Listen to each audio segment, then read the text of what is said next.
My dad works at the Pentagon, the boy said, softly, confidently. The class laughed. The teacher chuckled too, shaking her head like she'd heard a silly joke. To them, a black boy from that neighborhood couldn't possibly speak the truth. But what happened just hours later would leave that room in stunned silence. A door opened, a man stepped in, and every assumption, every smirk, every cruel laugh collapsed in an instant. This isn't just a story about being wrong. It's a story about being seen. And once you hear what happened, you'll never forget the lesson they all learned that day.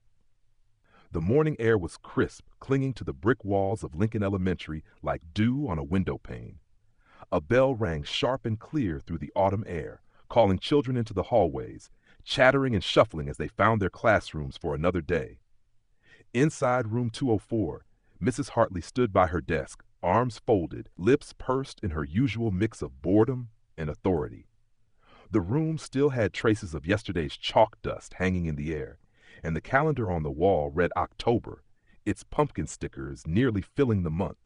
The desks were arranged neatly in rows, and sunlight filtered through half-drawn blinds, casting stripes across the floor. Most of the students had already found their seats, but today there was a new face among them, a boy seated near the back, quiet and composed, his hands folded neatly atop his desk. His name was Marcus Hill. He was 10 years old, slim and dark-skinned, with steady eyes and a watchful silence about him. He wore a button-up shirt tucked into his jeans, and his backpack was already neatly hung on the back of his chair, not a single thread out of place. He had transferred mid-semester, something that always made children feel like puzzle pieces dropped into the wrong box.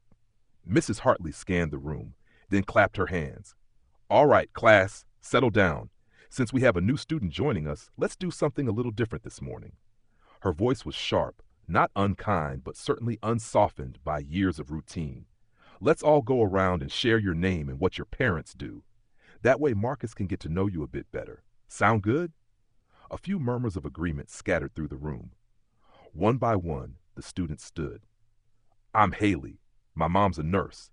I'm Brandon. My dad owns a car dealership. I'm Chloe. My mom teaches yoga." Laughter bubbled here and there, especially when someone said their parent worked at home and another chimed in. "That means they don't work at all." The rhythm of introductions moved swiftly, punctuated with giggles and a few rolled eyes. Then it was Marcus's turn. All eyes turned to the back. He stood slowly, his voice even and calm despite the weight of attention. "My name is Marcus Hill," he said, "and my dad works at the Pentagon." Silence fell. For a second, it was as if the air itself held its breath. Then someone snorted. A boy near the front let out a loud laugh, followed by a wave of amused whispers. "The Pentagon?" someone echoed with disbelief. Mrs. Hartley's brow lifted, and a smirk tugged at the corner of her mouth. She tilted her head slightly, arms still folded across her chest, as if trying to assess whether the boy was being serious or simply telling a tall tale. "The Pentagon, is it?" she said with a slight chuckle. Not cruel, but laced with something more dangerous, doubt disguised as amusement. "Well, that's certainly impressive." Marcus didn't smile. He didn't laugh. He simply nodded once and sat down. His face betrayed nothing, but inside, a small crack had begun to form. That one moment, that single response, had placed an invisible wall between him and the rest of the room. The class moved on. Mrs. Hartley didn't linger on Marcus's turn, but her voice had a slightly lighter tone now, as if she were enjoying an inside joke. The lesson resumed, math problems, spelling words, and group reading, but the feeling that something unspoken had shifted never left. At recess, Marcus found a quiet spot under the maple tree near the edge of the playground. While the other kids played tag or swung on monkey bars, he sat alone, watching them, feeling the sting of eyes that followed him and the occasional burst of laughter that seemed too pointed to be innocent. "Hey, Pentagon boy," someone sneered as they passed by. Marcus didn't look up. He knew better. His mother had warned him about this, how sometimes the world would laugh before it listened, how being different meant standing out in ways people weren't always ready to accept. But it still hurt, no matter how well you prepared. That evening, at home, he sat at the kitchen table doing homework while his mom stirred a pot on the stove. The smell of garlic and onions filled the air. "How was your first day, baby?" she asked gently. "Fine," Marcus said without looking up. Janine paused, spoon in hand, sensing more in the silence than in the answer. Just fine, he nodded.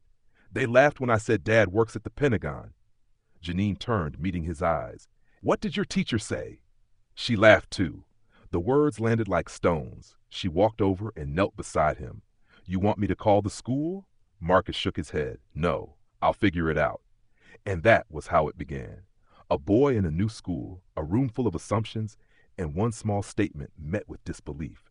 But behind that quiet voice and steady gaze, something strong was stirring, waiting for its moment to rise. Because some truths don't need defending. They just need to be seen. By the end of his first week at Lincoln Elementary, Marcus had become more than just the new kid. He had become a quiet mystery, a boy whose single sentence had lingered in the air like smoke. The name they had given him wasn't Marcus anymore. It was Pentagon Boy.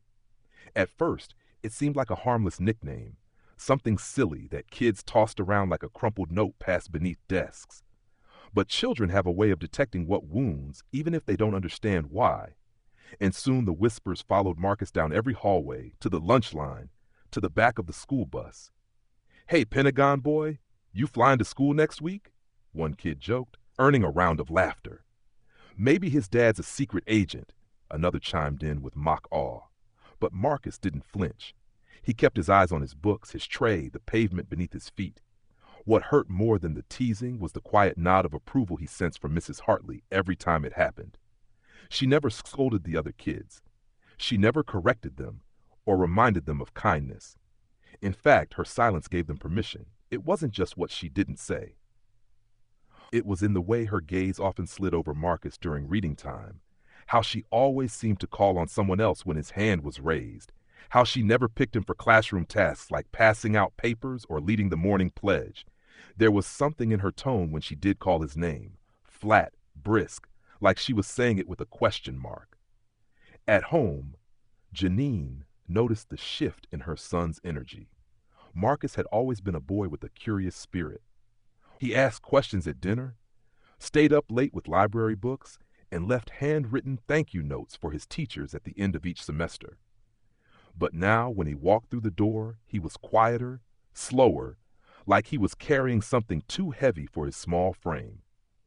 That Friday evening, while the sun melted behind the trees and the streetlights flickered to life, Janine sat with Marcus on the front porch. The cicadas hummed around them. It's still happening, isn't it? She asked gently. Marcus nodded. They call me Pentagon Boy. Even the teacher kind of laughs when they do. Janine's fingers tightened around her glass. Does it bother you? It used to, he said, then after a pause added, I guess it still does, but I don't want you and Dad to come in. Not yet. I want to handle it myself. She looked at him closely. His eyes were steady, but his shoulders held tension. There was a fire beginning to grow in him, not of anger, but of resolve. She leaned over and kissed his temple. Okay, she said, but we've got your back. You don't ever have to carry it alone. Later that night, when David called from the base, Janine filled him in. He listened in silence, then exhaled a deep, heavy breath. We'll give him space, he said. But if that woman so much as implies our boy's a liar again, I won't stay quiet. Marcus didn't hear that conversation, but he didn't need to. He could feel his father's support like a force field, even from miles away. The following week, Marcus returned to school with his head held a little higher. He still kept to himself, but there was a quiet strength building inside him. When a group of boys snickered and asked if his dad kept nuclear codes in his sock drawer, he simply turned the page of his book. He didn't take the bait. That unsettled them. The jokes became less funny when they didn't land. A few kids started to watch Marcus more closely. They saw how he always raised his hand, even if he wasn't called on, how he never missed an assignment, how he was the only one who stayed behind after science lab to help clean up the materials without being asked. One afternoon, a girl named Evelyn, who usually kept to herself, slid into the seat next to him in the library. Is it true? She whispered. About your dad? Marcus looked up, his voice calm. Yes. She nodded once and said, I think that's pretty cool. That was all. She didn't ask for proof. She just believed him. It was a small crack in the wall that had been built around him, but it mattered. Not everyone needed convincing. only the ones willing to listen. But Mrs. Hartley remained unmoved. That Thursday, during a class discussion about the American government, she asked if anyone knew how national defense was organized. Marcus raised his hand slowly.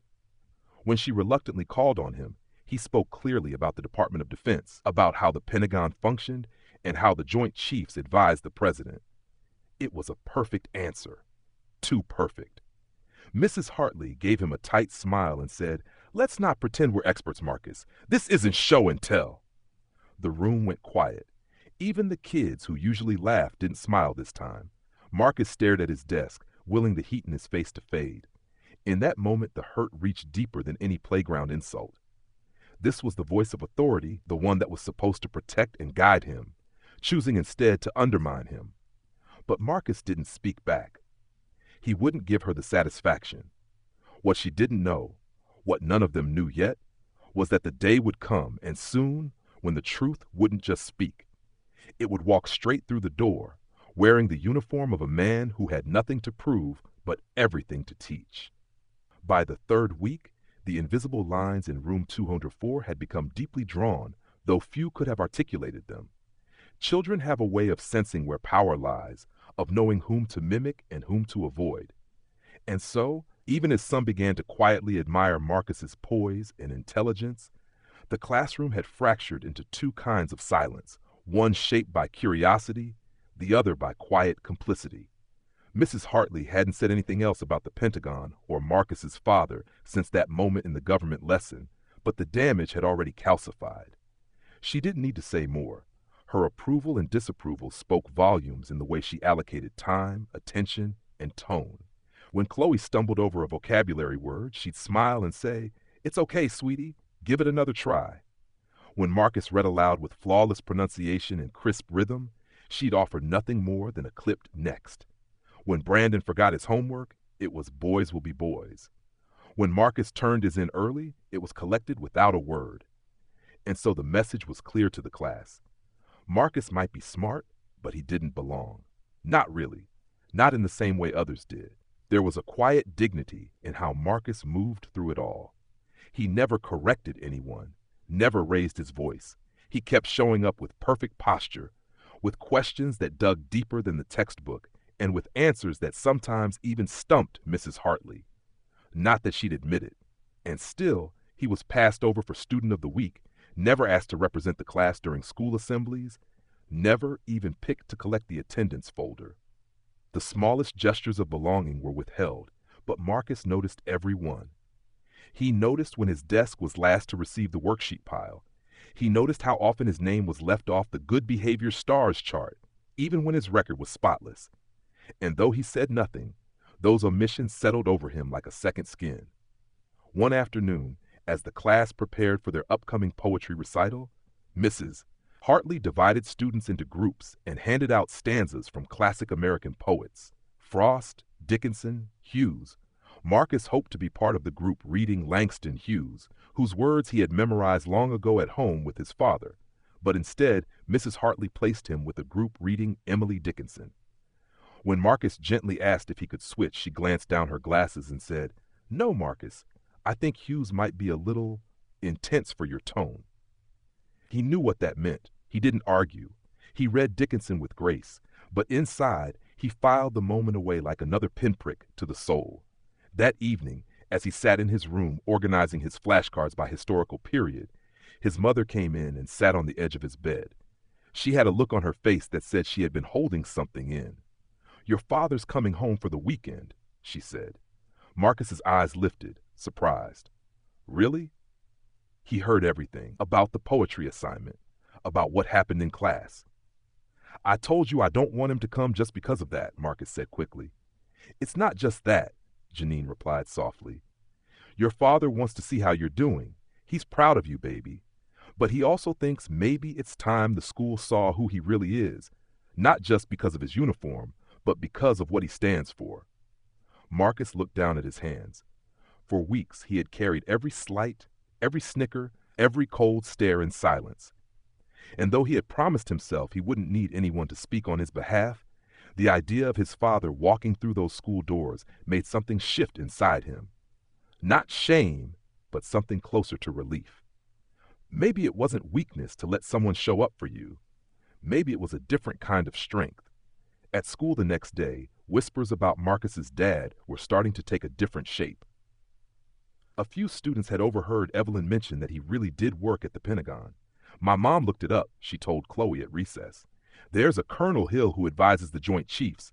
That's Marcus's last name, too. Yeah, right, Chloe scoffed, but her voice wavered. Doubt had crept in. Brandon asked Marcus during lunch, "Is your dad really in the Army or something?" Marcus simply nodded. No embellishment, no theatrics, just the truth. And that made the other kids even more curious. Meanwhile, Mrs. Hartley remained aloof. She still saw Marcus as the boy who had tried to impress the class with a fantasy. She hadn't once considered that she might be the one who failed to see what stood right in front of her. But time has a way of peeling back layers, and a reckoning was approaching. Not loud or vengeful, but slow, certain, and unshakable. Marcus wasn't just waiting. He was preparing for the moment when what had been denied would finally demand to be seen. And as the class watched him with a little more interest and a little less mockery, the first cracks in their assumptions had already begun to form. They didn't know it yet, but the balance was starting to shift.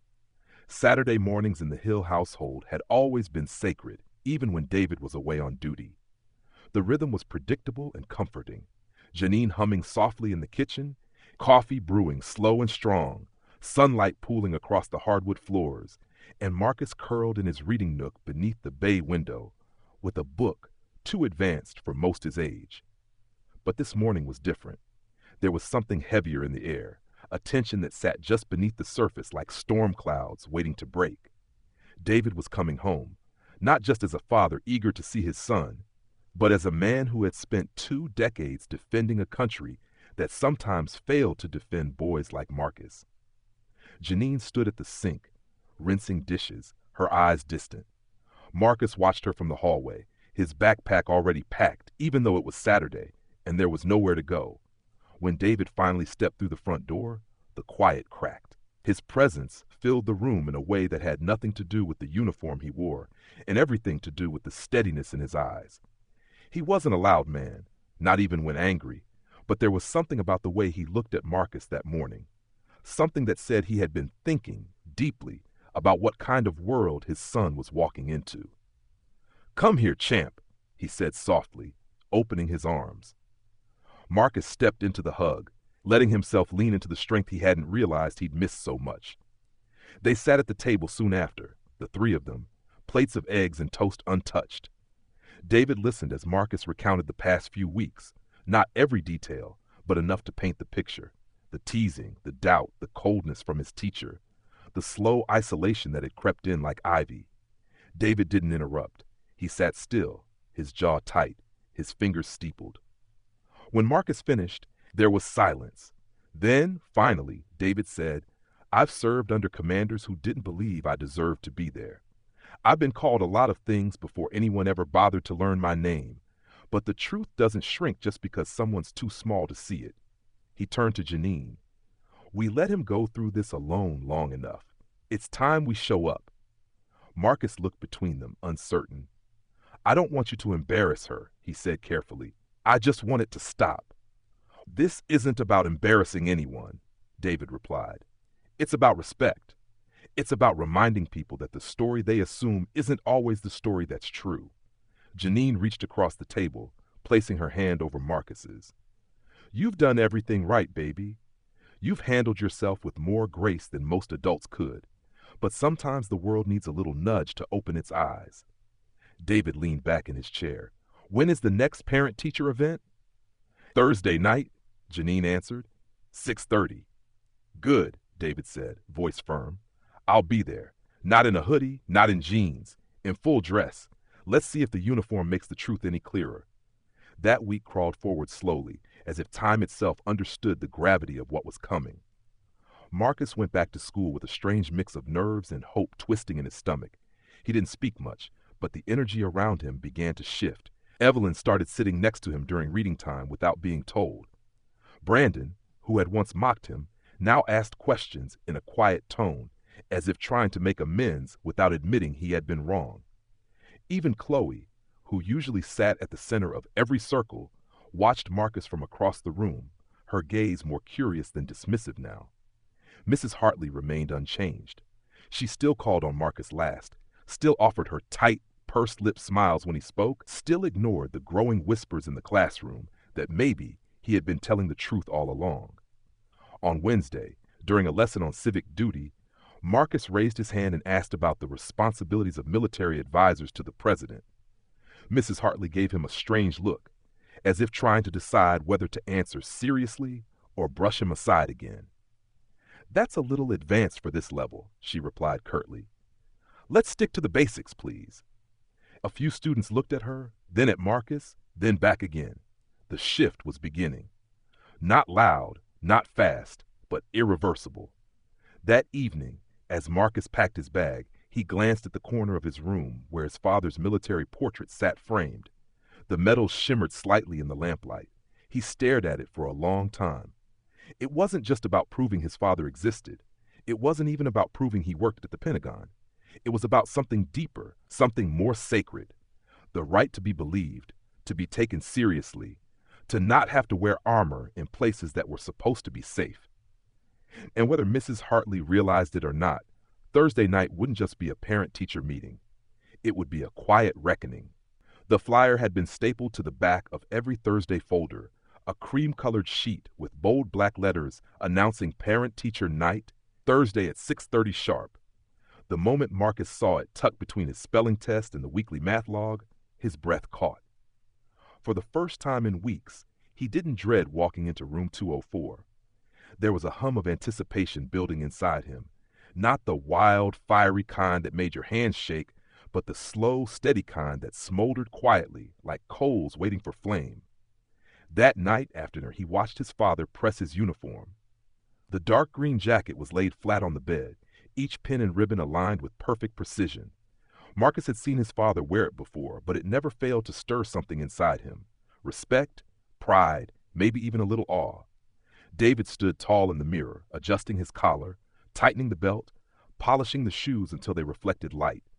Marcus sat on the edge of the bed, watching, memorizing. "You nervous?" David asked without turning around. "A little," Marcus admitted. "Don't be," David said, turning to face him. "You've already done the hardest part. You stayed true. This is just the part where they see what that truth looks like." At school the next day, parent-teacher night buzzed through the halls like static. Some students whispered excitedly about what snacks would be served. Others talked about whether their parents would come dressed up or in old t-shirts. But for Marcus, the countdown wasn't about cookies or conversations. It was about a moment he had waited for since the day Mrs. Hartley smirked at his truth. Evelyn nudged him at lunch. "Is your dad really coming?" "Yeah," Marcus replied simply. "Is he really in the military?" "You'll see," he said, not out of smugness, but because anything more would have lessened the power of what was coming. Even Brandon seemed unsure of himself when he muttered, "Bet he's not as cool as you made him sound." Marcus didn't respond. There was no need. The truth was walking in on Thursday night, and it would speak louder than anything he could say. Mrs. Hartley, meanwhile, went about her preparations in her usual manner, methodical, polished, with just a touch of performance. She arranged student work along the back wall, making sure the brightest papers were front and center. She set out her grade book, highlighted in color-coded tabs, and printed her talking points. To her, parent-teacher night was a stage, and she was the star. She liked the feel of authority, the way parents leaned in when she spoke, the subtle power of her polished words. She didn't think twice about Marcus's father. In her mind, he was just another figure in the crowd, if he showed up at all. 6:30 arrived with the smell of store-bought cookies and the soft drone of folding chairs being dragged across the floor. Parents streamed into room 204, mothers in cardigans, fathers in baseball caps, siblings tagging along in oversized sweatshirts. Mrs. Hartley greeted them at the door with her trademark smile, practiced but polite, her voice a pleasant hum. Then the door opened one more time, and silence followed like a curtain dropping. Colonel David Hill stepped into the room, crisp and composed, each detail of his uniform gleaming beneath the fluorescent lights. The ribbons on his chest reflected decades of service. The insignia on his shoulders marked his rank beyond dispute. He didn't speak immediately. He simply stood for a moment, letting the room catch up to what it was seeing. Mrs. Hartley's hand faltered halfway to a handshake. Her smile stiffened. "Good evening," David said calmly, extending his hand. "I'm Marcus's father." His voice was deep but gentle, the kind that didn't need to rise to command attention. Mrs. Hartley shook his hand, her grip surprisingly weak. "It's lovely to meet you," she said, blinking fast, trying to locate her bearings. "Marcus is, well, he's a bright boy." "Yes," David said, "he is." Marcus stood beside his father, chin lifted slightly, eyes steady. Around the room, conversations quieted. Other parents looked over, recognition dawning in pieces. A few exchanged glances. One father nodded slightly, as if in silent thanks. Some of the students peeked in through the door, catching glimpses of the scene. David didn't raise his voice or deliver speeches. He simply asked Mrs. Hartley how his son had been doing in class, whether his participation was encouraged, whether his intelligence was being recognized. His questions were pointed but calm, his tone impossible to read. But every word landed with weight. Mrs. Hartley's answers grew shorter. Her practiced smile thinned. She didn't apologize, not yet, but something in her eyes shifted. Doubt was being replaced with awareness, and that awareness was uncomfortable. As the night wore on, parents drifted in and out, some lingering by the hallway just to get another look at the tall man in uniform. Marcus didn't gloat. He didn't need to. His presence alone was enough. He had spent weeks enduring whispers, jokes, dismissal. Tonight, he didn't say much, but his truth was finally visible, worn on the shoulders of a man who had earned every stripe. And as they walked out of the classroom together, the hallway unusually quiet behind them, Marcus didn't look back. He didn't have to. The moment had come and passed, and everything had changed. By the next morning, word of what had happened at parent-teacher night had already started to spread. It wasn't loud, not shouted from the rooftops, but it moved with the quiet velocity of something undeniable. The kids talked in hushed tones near the lockers and beneath the monkey bars, snippets of, "Did you see his uniform? And he really does work at the Pentagon," trailing through the air like vapor. Even those who hadn't been there could sense the shift.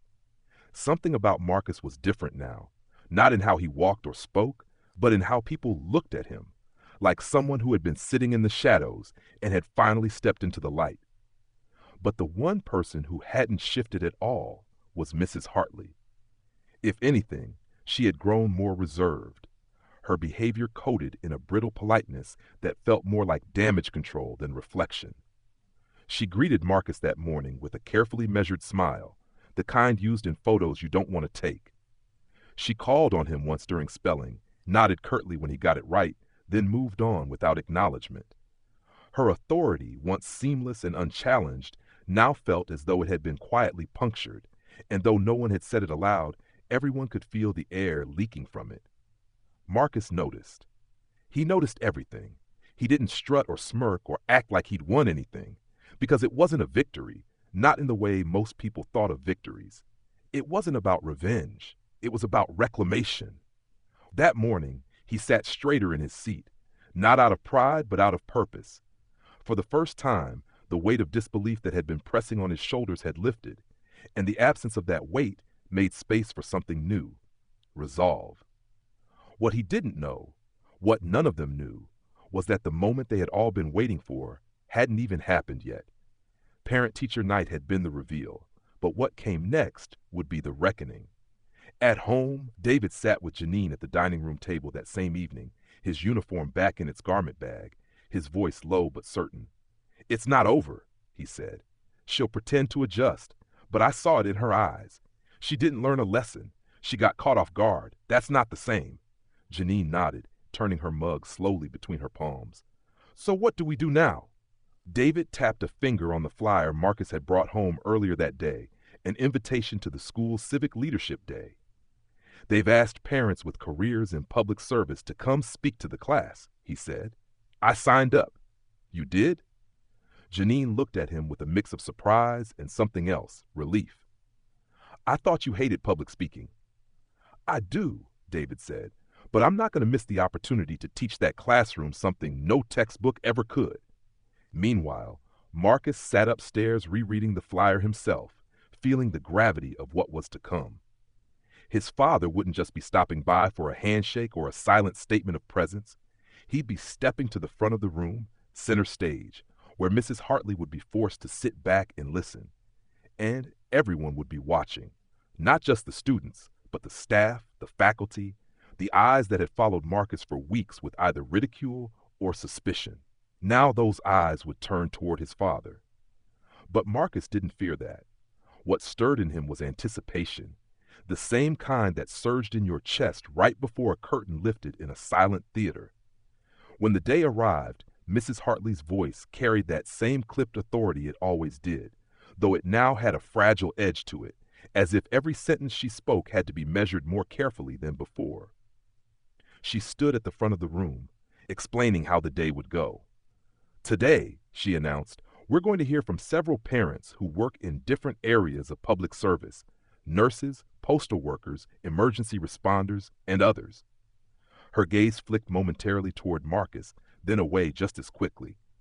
They're here to help us understand what it means to serve our communities and our country. There was polite applause as the first speaker, a kind woman in scrubs, spoke about working in the emergency room. Then a firefighter talked about bravery and teamwork. Then came David Hill. When he stood and made his way to the front of the room, something happened in the air. It tightened, stilled, as if the room itself had taken a breath and held it. David didn't speak with flair or theatrical pauses. He wasn't interested in dramatics. He spoke with calm authority, with clarity, with the kind of quiet confidence that made every student lift their head and listen. He talked about duty, about sacrifice, about what it meant to protect not just people, but principles. He didn't name Mrs. Hartley. He didn't need to. His every word was a gentle but unwavering rebuke of dismissal, of assumption, of the dangers of seeing only what you expect. When he finished, the room burst into sincere applause. Not the polite kind, but the kind that rises when truth has just walked in and pulled back the veil. Even Mrs. Hartley clapped, though her hands moved slower, her expression unreadable. And as David returned to his seat, Marcus felt something deep inside him settle, like a compass finding north. What had been set in motion the day he said the words, "My dad works at the Pentagon," had finally found its answer. And it was just the beginning. It was the kind of morning that didn't hint at what was coming, the sky soft with streaks of peach and silver, the playground damp with dew, the school bell ringing with the same old urgency. Everything looked ordinary, and yet Marcus knew that today would be different. Not because something dramatic was scheduled, not because an event had been planned, but because sometimes the biggest shifts happen in the quietest ways. The previous day's civic leadership talks had left ripples in the air that hadn't settled. All across the school, whispers had followed Marcus like shadows, some respectful, some surprised, all touched by the gravity of what they had seen. There was something about the way Colonel Hill had stood in that room, had spoken plainly and truthfully, that had cut through weeks of mockery and disbelief like a clean blade.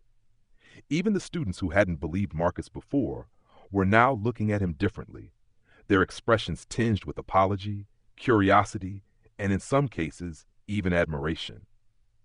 But none of that mattered as much as what was still waiting to happen. For all the words his father had spoken, all the minds that had begun to shift, Marcus still hadn't heard the one voice he needed most. Mrs. Hartley had been noticeably subdued after the assembly. She had returned to the classroom with a forced cheerfulness that didn't fool anyone.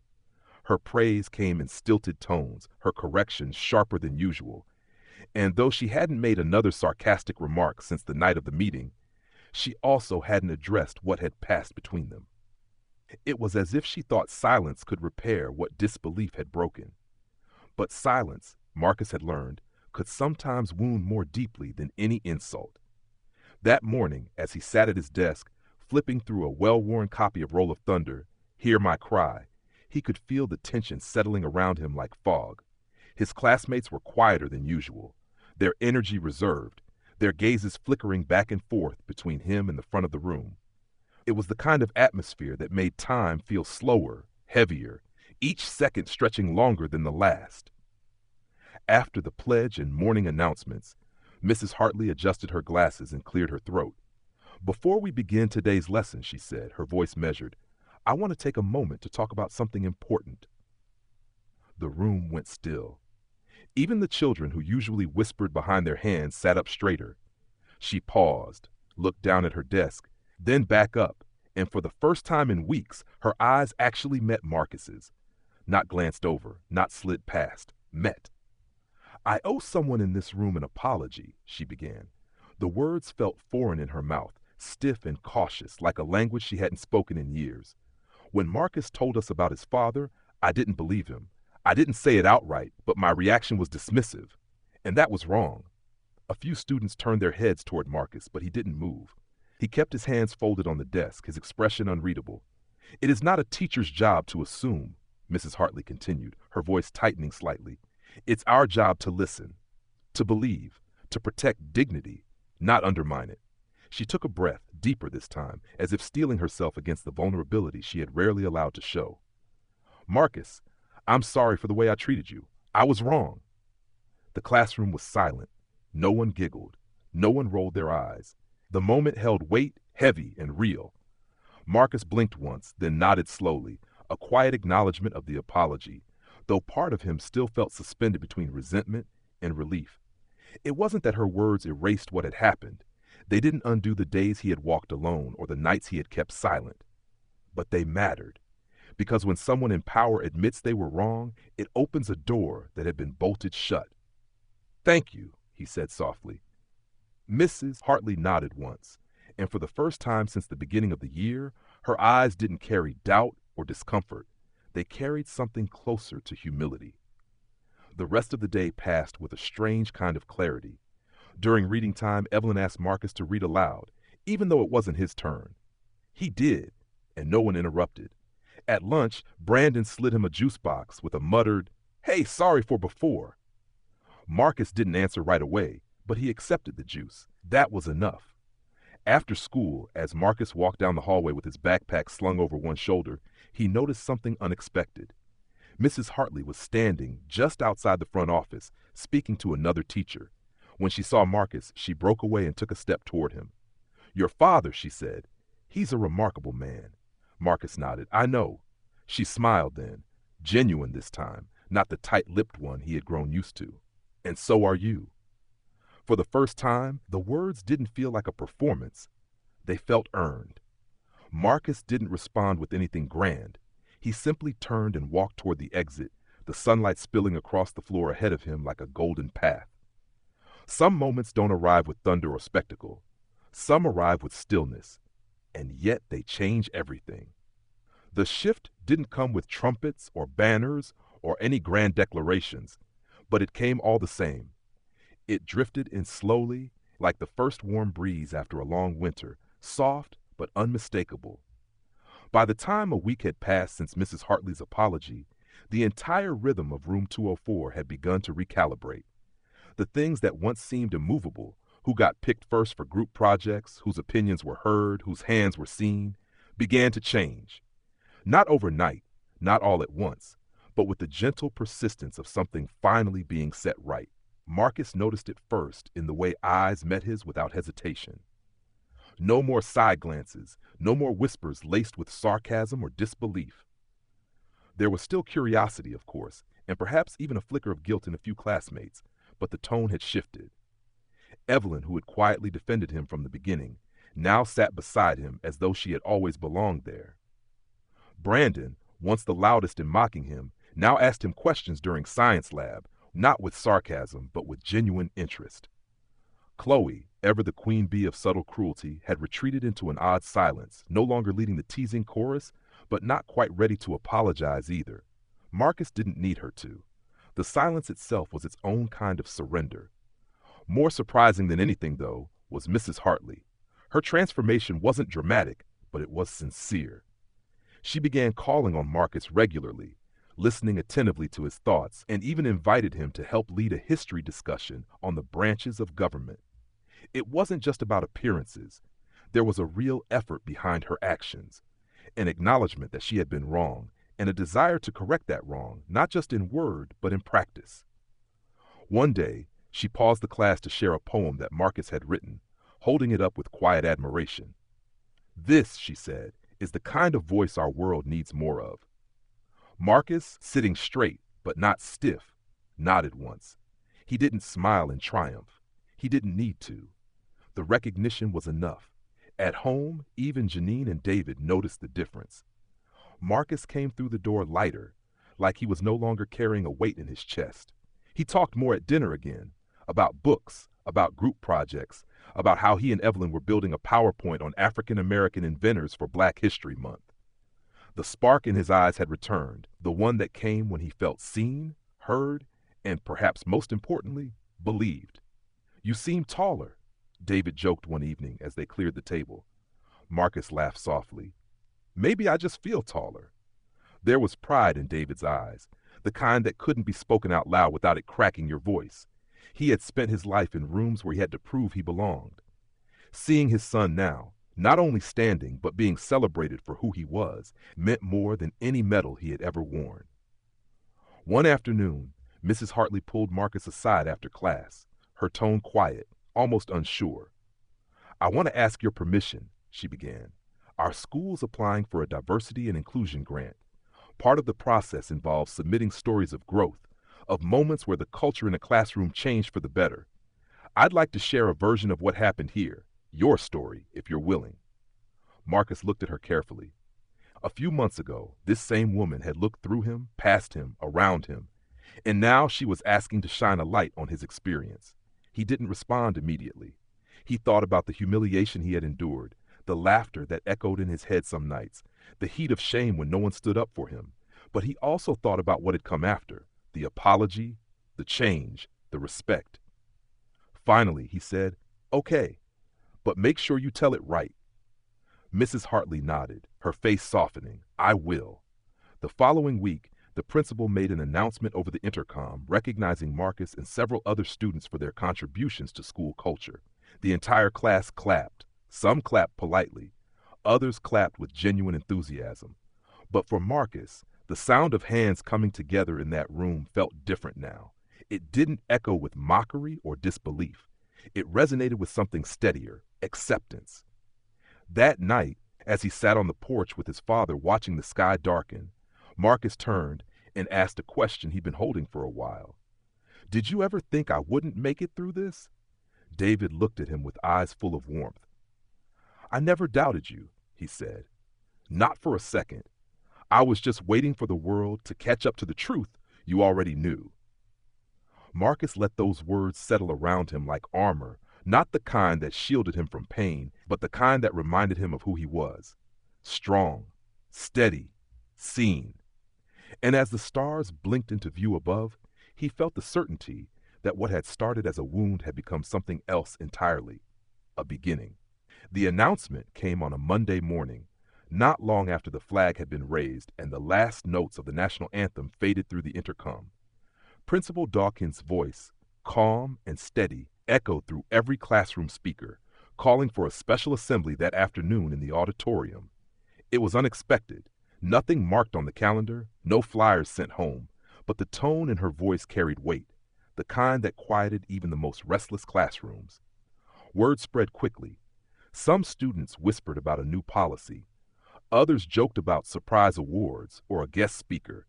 But Marcus had a different feeling in his chest. He couldn't explain it. But something in him knew this was about more than announcements. It was about acknowledgement. When the time came, room 204 filed into the auditorium in quiet lines, the air unusually still. Teachers guided students to the rows of seats, and even Mrs. Hartley seemed more reserved than usual, her eyes scanning the stage with something close to apprehension.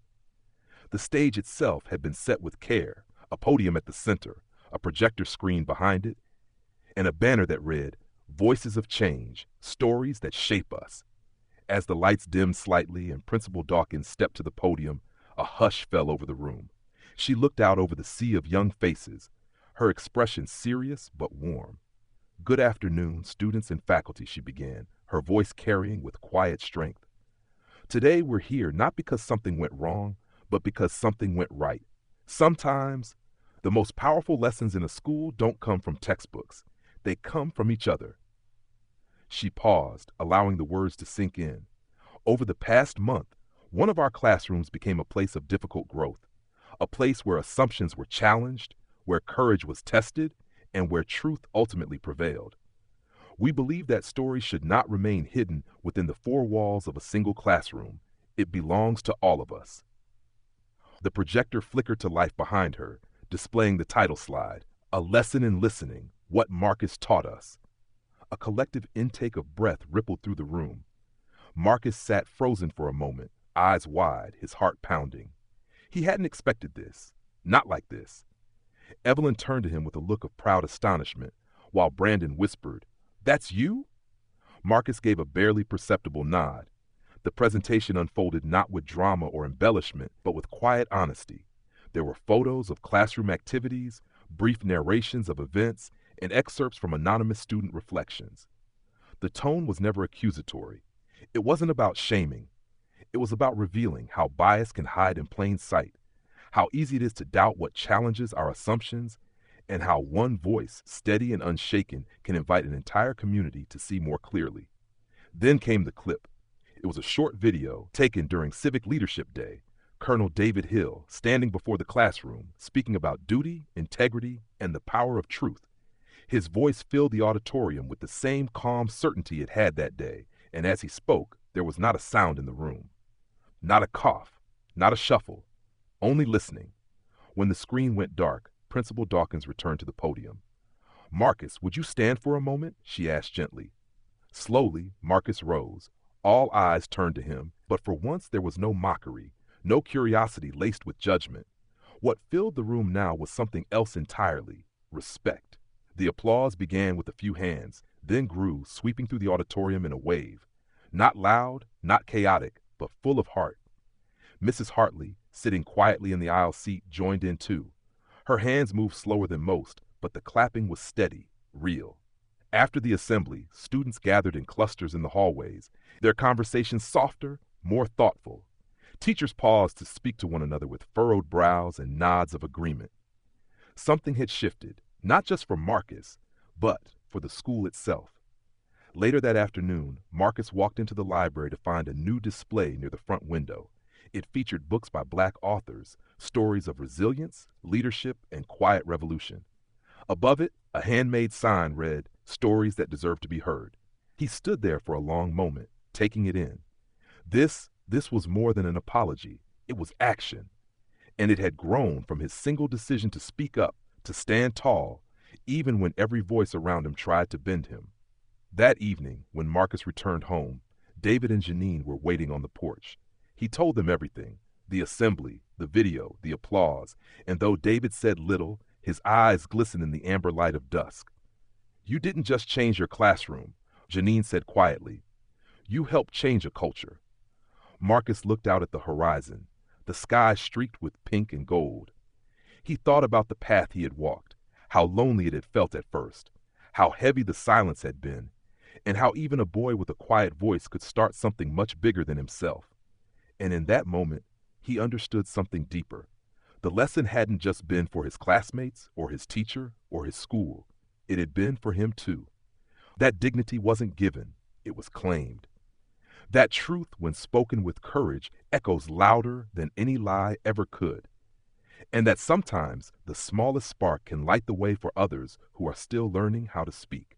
Spring came softly that year, not with bursts of noise or sudden warmth, but in slow unfolding signs. The way the light lingered just a little longer each day, the soft green tips pushing up through the thawing ground, and the windows at school cracked open just enough to let in the scent of new beginnings. It was in this slow changing of the season that something deeper began to bloom, not just in the soil, but in the people. Marcus felt it most in the subtle things. The way Mrs. Hartley's tone lost its guarded edge when she called his name. The way classmates who had once dismissed him now sought his opinion, not out of guilt, but out of genuine interest. Even the hallways seemed brighter somehow, as if the building itself had exhaled something it had been holding too long. For Mrs. Hartley, the change had begun as duty, something professional, something expected after a public misjudgment. But in time, it became something more. She started asking different kinds of questions in class, the kind that left room for stories, for backgrounds, for perspectives not found in textbooks. She began inviting guest speakers from a wider range of careers and communities, not just to check a box, but to paint a fuller picture of the world her students were preparing to enter. And perhaps most striking of all, she began to listen, not just with her ears, but with her posture, her attention, her willingness to hold silence long enough for truth to surface. One day, as the class discussed civil rights leaders, Marcus raised his hand and asked why certain names were always repeated, while others, like Bayard Rustin or Claudette Colvin, were barely mentioned. Mrs. Hartley didn't deflect or pivot the question. She paused, nodded thoughtfully, and said, "That's a fair point. Let's take tomorrow to talk about those voices too." It wasn't grand, but it mattered. And Marcus saw in her eyes something he hadn't seen before. Not defensiveness, but curiosity, a willingness to unlearn. At home, the change was no less profound. Marcus began walking taller, not in arrogance, but with the quiet confidence of someone who no longer questioned his worth. He read more, asked bigger questions, engaged in conversations with his parents that stretched past dinner to evenings full of shared wonder and debate. Janine sometimes watched him with tears pricking her eyes, not because he had become someone new, but because he had returned to who he was before the world tried to reshape him. David, though still quiet in his pride, started to see in Marcus the reflection of a kind of leadership he deeply respected, not the kind marked by medals or ranks, but the kind that begins in silence and stands its ground until the world must listen. Their home, once a haven from the sting of school days, became a launch pad instead, a place of vision, planning, possibility. Marcus began working on a new project for the school's end-of-year showcase, one he titled Unseen Stories. With help from Evelyn and a few others, he interviewed janitors, cafeteria workers, bus drivers, people who were always present but rarely acknowledged. He wrote their stories with care, adding photos and voice recordings, compiling them into a digital presentation that brought more than a few people to tears when it was finally unveiled. It wasn't about spotlighting himself. It was about giving the microphone to others who had waited too long to be heard. The principal praised him for leadership.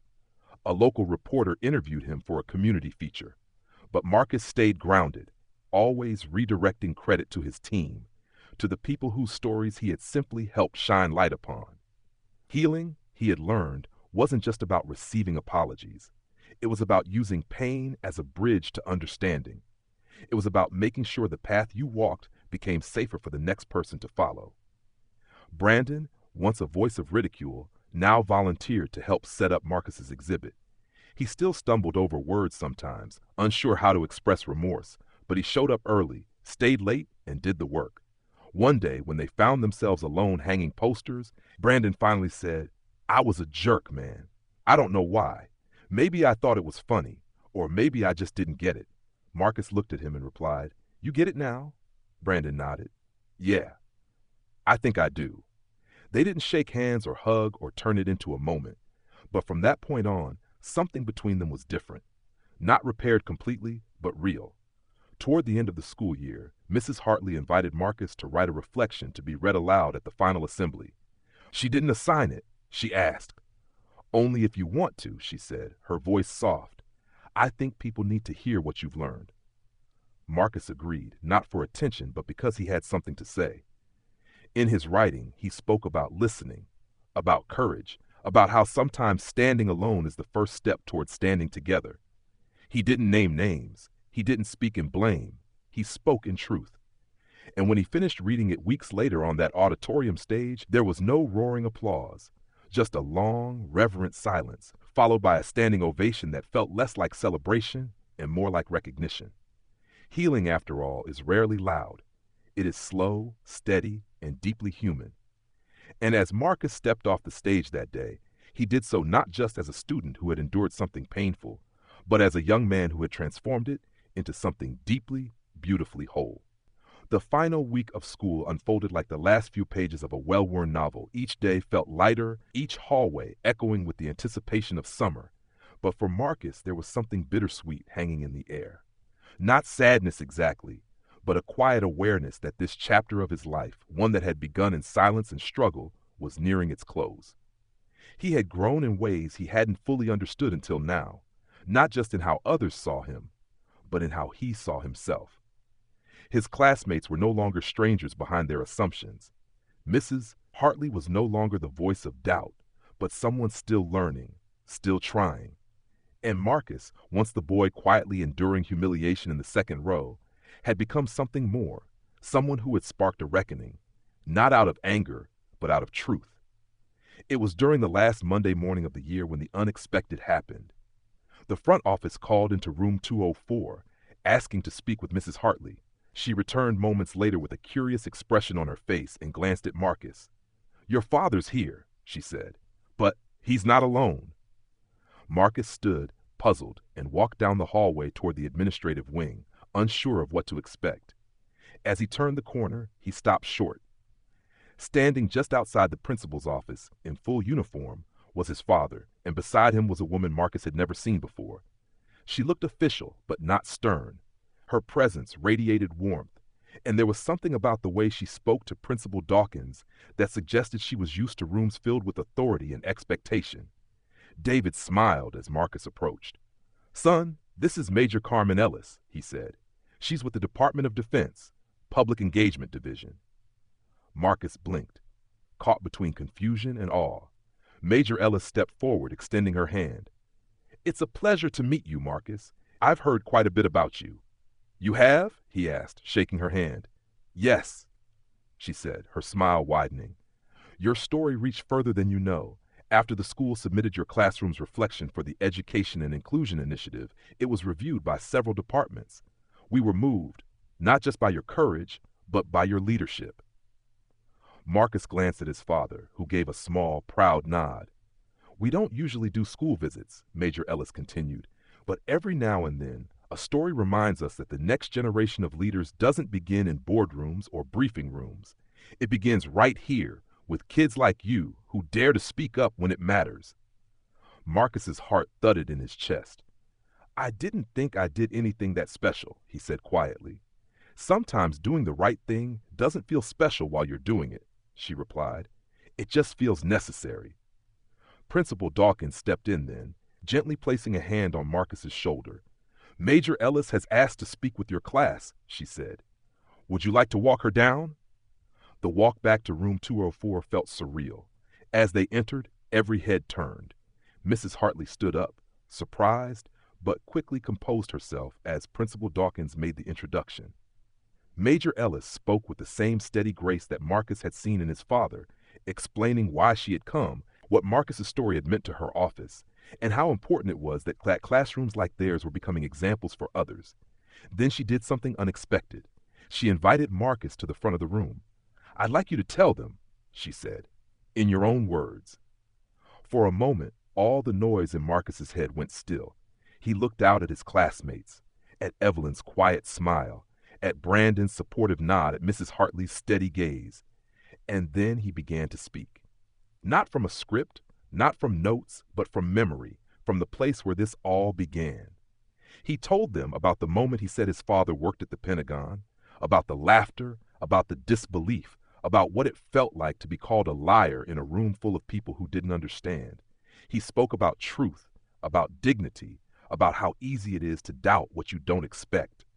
And then he spoke about what came after, the apology, the change, the ripple effect of being heard. He didn't try to sound wise or polished. He just told the truth. And when he finished, there was silence. Not the awkward kind, but the kind that held meaning, the kind that says, "We heard you." Later that day, as the sun began to tilt toward evening, Marcus and David stood outside near the flagpole. "You proud of yourself?" David asked. Marcus looked out over the schoolyard, where the grass shimmered in the golden light. "Yeah," he said, "I think I am." David nodded, then added, "You didn't just make it through, son. You made a mark." They stood there for a while, not needing more words. Because sometimes the circle doesn't close with a dramatic end. Sometimes it closes with understanding, with a boy who dared to believe his truth mattered, and a school that finally learned to believe with him. And in that stillness, as the final chapter quietly turned, the lesson remained, not just for those who had heard it, but for all who would come after, still learning how to listen. And so Marcus's journey reminds us that even the quietest voices can carry the greatest truths, if only we choose to listen. Sometimes it takes just one moment of courage to turn an entire story around.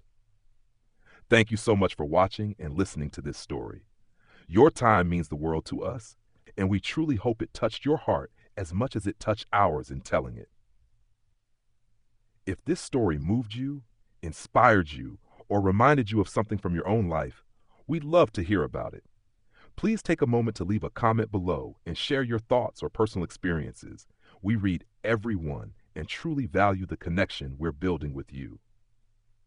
Don't forget to like this video, subscribe to the channel, and hit the notification bell so you won't miss any of our upcoming stories, each one crafted with care to inspire, move, and remind us all of the power of humanity. From our storytelling family to yours, thank you again. Stay kind, stay curious, and we'll see you in the next story.